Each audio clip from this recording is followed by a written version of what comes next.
ಆದರೆ ಕಲಿಯುಗದಲ್ಲಿ ಸಾವಿರಾರು ಸಂಖ್ಯೆಯಲ್ಲಿ ಲೈಂಗಿಕ ದೌರ್ಜನ್ಯ ಮಾಡಿ ಹೊಟ್ಟೆಗೆ ಅನ್ನ ತಿಂತಕ್ಕಂಥ ಎಲ್ಲರೂ ಕೂಡ ಖಂಡಿಸಬೇಕಾಗಿದೆ. ಇವತ್ತಿನವರೆಗೂ ಭಾರತೀಯ ಜನತಾ ಪಕ್ಷದ ಸೋಕಾಳ್ ಲೀಡರ್ಸ್, ಅದರಲ್ಲಿ ಯಾರು ಶೋಭಾ ಕರಂದ್ಲಾಜೆ ಇರಬಹುದು, ಆಮೇಲೆ ಶ್ರುತಿ ಅವರು ಇರಬಹುದು, ಆಮೇಲೆ ಸ್ಮೃತಿ ಇರಾನಿ ಇರಬಹುದು, ಯಾಕೆ ಇವರೆಲ್ಲ ಮಾತಾಡ್ತಾ ಇಲ್ಲ?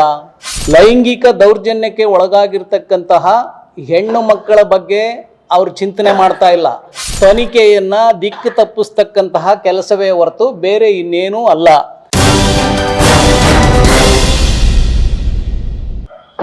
ದ್ವಾಪರ ಯುಗದಲ್ಲಿ ಶ್ರೀಕೃಷ್ಣ 16,000 ನಾರಿಯರನ್ನ ಇಟ್ಕೊಂಡಿದ್ದ ಅಂತ ಹೇಳಿ ನಾವು ಓದಿದ್ವಿ. ಆದರೆ ಕಲಿಯುಗದಲ್ಲಿ ಸಾವಿರಾರು ಸಂಖ್ಯೆಯಲ್ಲಿ ಲೈಂಗಿಕ ದೌರ್ಜನ್ಯ ಮಾಡಿ ಅತ್ಯಾಚಾರವನ್ನು ಮಾಡಿರ್ತಕ್ಕಂಥ ಒಬ್ಬ ಜವಾಬ್ದಾರಿಯುತ ಸ್ಥಾನದಲ್ಲಿರ್ತಕ್ಕಂತಹ ಒಬ್ಬ ಸಂಸದ ಪ್ರಜ್ವಲ್ ರೇವಣ್ಣ ಮಾಡಿರ್ತಕ್ಕಂಥ ಈ ಹೀನ ಕೃತ್ಯ ಇದೆಯಲ್ಲ, ಇದನ್ನು ಹೊಟ್ಟೆಗೆ ಅನ್ನ ತಿಂತಕ್ಕಂಥ ಎಲ್ಲರೂ ಕೂಡ ಖಂಡಿಸಬೇಕಾಗಿದೆ. ಇವತ್ತು ನೋಡಿ, ಇವತ್ತು ಹುಬ್ಳಿನಲ್ಲಿ ನೇಹಾ ಮರ್ಡರ್ ಆಯಿತು, ಅಂಜಲಿ ಮರ್ಡರ್ ಆಯಿತು, ಉಡುಪಿನಲ್ಲಿ ಅಪ್ರಾಪ್ತ ಬಾಲಕಿಯ ಶಿರಚ್ಛೇದ ಆಯಿತು. ಆದರೆ ಭಾರತೀಯ ಜನತಾ ಪಕ್ಷದಲ್ಲಿರ್ತಕ್ಕಂಥ ಮುಖಂಡರು ಏನು ಹೇಳ್ತಾ ಇದ್ದಾರೆ ಅಂದರೆ, ನೇಹಾ ಪ್ರಕರಣವನ್ನು CBI ಕೊಡಿ ಅಂತ ಕೇಳ್ತಾರೆ ವಿನಃ ಉಳಿದಿರ್ತಕ್ಕಂಥ ಕೊಲೆಗಳ ಬಗ್ಗೆ ಅವರು ಮಾತಾಡ್ತಾ ಇಲ್ಲ. ಇಲ್ಲಿಯೂ ಕೂಡ ಹಾಸನದಲ್ಲಿ ಸಾವಿರಾರು ಜನ ಲೈಂಗಿಕ ದೌರ್ಜನ್ಯಕ್ಕೆ ಒಳಗಾಗಿದ್ದರೂ ಕೂಡ ಇವತ್ತಿನವರೆಗೂ ಭಾರತೀಯ ಜನತಾ ಪಕ್ಷದ ಸೋಕಾಳ್ ಲೀಡರ್ಸ್, ಅದರಲ್ಲಿ ಯಾರು ಶೋಭಾ ಕರಂದ್ಲಾಜೆ ಇರಬಹುದು, ಆಮೇಲೆ ಶ್ರುತಿ ಅವರು ಇರಬಹುದು, ಆಮೇಲೆ ಸ್ಮೃತಿ ಇರಾನಿ ಇರಬಹುದು, ಯಾಕೆ ಇವರೆಲ್ಲ ಮಾತಾಡ್ತಾ ಇಲ್ಲ? ಯಾಕೆ ಮಾತಾಡ್ತಾ ಇಲ್ಲ?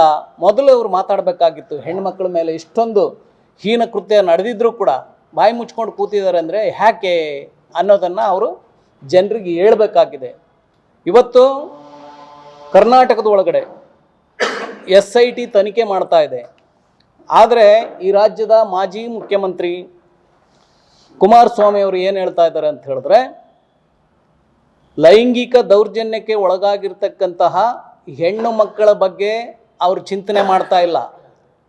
ಈ ಲೈಂಗಿಕ ದೌರ್ಜನ್ಯಕ್ಕೆ ಒಳಗಾಗಿರ್ತಕ್ಕಂತಹ ಹೆಣ್ಣು ಮಕ್ಕಳ ವಿಡಿಯೋವನ್ನು ಯಾರು ಮಾಡಿದ್ದು, ಯಾರು ಅದನ್ನು ಬಿಡುಗಡೆ ಮಾಡಿದ್ದು, ಯಾಕೆ ಇದುವರೆಗೂ ಕೂಡ ಅವ್ರನ್ನ ಬಂಧಿಸಿಲ್ಲ ಅನ್ನುವಂತಹ ಪ್ರಶ್ನೆಯನ್ನು ಅವರು ಈ ರಾಜ್ಯದ ಜನತೆ ಮುಂದೆ ಇಟ್ಟಿದ್ದಾರೆ.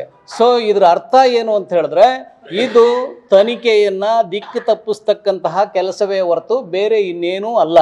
ಹಾಗಾಗಿ ತನಿಖೆ ಸರಿಯಾದ ದಿಕ್ಕಿನತ್ತ ಸಾಗಬೇಕಾಗಿದೆ. ಯಾರು ತಪ್ಪಿತಸ್ಥರಿದ್ದಾರೆ, ಪ್ರಜ್ವಲ್ ರೇವಣ್ಣ ಇರಬಹುದು ಅಥವಾ ಬೇರೆ ಯಾರೇ ಇರಬಹುದು, ಅಂಥವರಿಗೆ ಸರಿಯಾದ ಶಿಕ್ಷೆ ಕಾನೂನಿನಲ್ಲಿ ಆಗಬೇಕು ಅನ್ನುವಂತಹ ಒತ್ತಾಯವನ್ನು ನಾವು ಮಾಡ್ತಾ ಇದ್ದೀವಿ.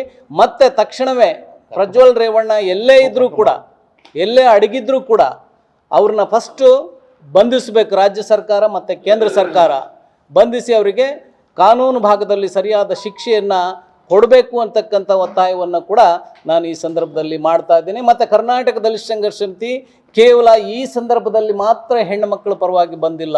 ಹಿಂದೆ 1986ನೇ ಇಸ್ವಿನಲ್ಲಿ ಶಿವಮೊಗ್ಗ ಜಿಲ್ಲೆಯ ಚಂದ್ರಗುತ್ತಿನಲ್ಲಿ ನಡೆದಿರ್ತಕ್ಕಂಥ ಅಮಾನವೀಯ ಬೆತ್ತಲೆ ಸೇವೆಯನ್ನು ನಿಲ್ಲಿಸೋದ್ರ ಮೂಲಕ ನಮ್ಮ ಪ್ರೊಫೆಸರ್ ಬಿ ಕೃಷ್ಣಪ್ಪನವರ ನಾಯಕತ್ವದಲ್ಲಿ ನಡೆದಿರ್ತಕ್ಕಂಥ ಏನು ಆ ಚಂದ್ರಗುತ್ತಿಯ ಬೆತ್ತಲೆ ಸೇವೆ ಚಳವಳಿ ಇದೆ, ಆ ಚಳವಳಿಯನ್ನು ನಿಲ್ಲಿಸೋದ್ರ ಮೂಲಕ ಕರ್ನಾಟಕದಲ್ಲಿ ಒಂದು ಹೊಸ ಇತಿಹಾಸವನ್ನು ಸೃಷ್ಟಿದ್ದು ಪ್ರೊಫೆಸರ್ ಬಿ ಕೃಷ್ಣಪ್ಪನವರ ನಾಯಕತ್ವದ ಕರ್ನಾಟಕದಲ್ಲಿ ಸಂಘರ್ಷ ಸಮಿತಿ. ಮತ್ತು ಹಾಗೆಯೇ ಕುಂಬಾರರ ಹೆಣ್ಮಗಳಾಗಿರ್ತಕ್ಕಂಥ ಅನಸೂಯಮ್ಮ, ಕೋಲಾರ ಜಿಲ್ಲೆ, ಆಯಮ್ಮನಿಗೂ ಕೂಡ ಅತ್ಯಾಚಾರ ಒಳಗಾಗಿರ್ತಕ್ಕಂಥ ಸಂದರ್ಭದಲ್ಲಿ ಆಯಮ್ಮನಿಗೂ ಕೂಡ ಆಯಮ್ಮನ ಪರವಾಗಿ ನ್ಯಾಯವನ್ನು ಕೊಡಿಸಬೇಕು ಅಂತ ಹೇಳಿ ಬೀದಿಗಿಳಿದು ಹೋರಾಟ ಮಾಡಿ ಶಿಕ್ಷೆ ಕೊಡಿಸಿದ್ದು ಕರ್ನಾಟಕದಲ್ಲಿ ಸಂಘರ್ಷ ಸಮಿತಿ. ಹಾಗಾಗಿ ಯಾರು ಈ ಲೈಂಗಿಕ ದೌರ್ಜನ್ಯಕೋರರು ಯಾರಿದ್ದಾರೆ ಅವ್ರನ್ನ ತಕ್ಷಣವೇ ಬಂಧಿಸಬೇಕು. ಮತ್ತು ಅದರಲ್ಲಿ ತಳ ಸಮುದಾಯದ ಅಂದರೆ ಪರಿಶಿಷ್ಟ ಜಾತಿಗೆ ಸೇರಿದಂತಹ ಹೆಣ್ಮಕ್ಳಿದ್ದಾರೆ, ಅವರು ಎಲ್ಲರಿಗೂ ಕೂಡ ಇವತ್ತು ಹೊರಗಡೆ ಬಂದು ಹೇಳಲಿಕ್ಕೆ ಸಾಧ್ಯ ಆಗ್ತಾ ಇಲ್ಲ. ಯಾಕೆಂತ ಹೇಳಿದ್ರೆ ಅಷ್ಟೊಂದು ಜೀವ ಭಯ ಅವರಿಗೆ ಇದೆ. ಹಾಗಾಗಿ ಅಂಥವ್ರು ಯಾರ್ಯಾರು ಇದ್ದಾರೆ ಅವ್ರನ್ನೂ ಕೂಡ ಪತ್ತೆ ಮಾಡಿ ಅವರ ದೂರುಗಳನ್ನು ಆಧರಿಸಿ ಅಟ್ರಾಸಿಟಿ ಕೇಸ್ಗಳನ್ನು ಹಾಕಬೇಕು. ಯಾರ ಮೇಲೆ? ಪ್ರಜ್ವಲ್ ರೇವಣ್ಣನವರ ಮೇಲೆ. ಮತ್ತು ಪರಿಹಾರ ಸರ್ಕಾರದಿಂದ ಸಿಗತಕ್ಕಂಥ ಏನೇನು ಪರಿಹಾರ ಇದೆ ಆ ಎಲ್ಲ ಹೆಣ್ಣು ಮಕ್ಕಳಿಗೆ ಸಿಗಬೇಕು ಅಂತಕ್ಕಂಥ ಒತ್ತಾಯವನ್ನು ಕೂಡ ನಾನು ಈ ಸಂದರ್ಭದಲ್ಲಿ ಮಾಡ್ತಾ ಇದ್ದೇನೆ.